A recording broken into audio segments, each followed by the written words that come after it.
புதுச்சேரியில் பாஜகவினர் நடத்திய பேரணியின் போது ராகுல் காந்தியின் உருவப்படத்தை தீயிட்டு எரித்தும் செருப்பால் அடித்த நபர்கள் மீது நடவடிக்கை எடுக்க கோரி காங்கிரஸ் கட்சியினர் காவல்துறையினரிடம் புகார் அளித்தனர்.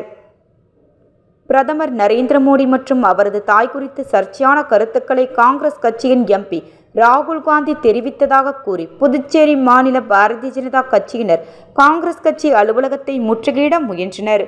அப்போது போராட்டத்தில் ஈடுபட்டவர்கள் காங்கிரஸ் கட்சியின் எம்பி ராகுல் காந்தியின் உருவப்படத்தை தீயிட்டு எரித்தும் செருப்பால் அடித்தும் தங்களது எதிர்ப்பை தெரிவித்தனர்.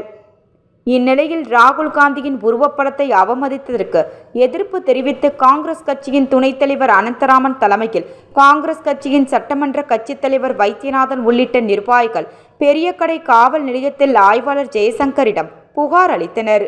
மேலும் ராகுல் காந்தியின் உருவப்படத்தை அவமதித்தவர்கள் மீது ஜாமீனில் வெளியே வர முடியாத பிரிவின் கீழ் வழக்கு பதிவு செய்ய வேண்டுமென வலியுறுத்திய அவர்கள் நடவடிக்கை எடுக்கவில்லை என்றால் காங்கிரஸ் கட்சி சார்பில் காவல்துறையை கண்டித்து மிகப்பெரிய அளவில் ஆர்ப்பாட்டம் நடத்தப்படும் எனவும் எச்சரிக்கை விடுத்துள்ளனர்.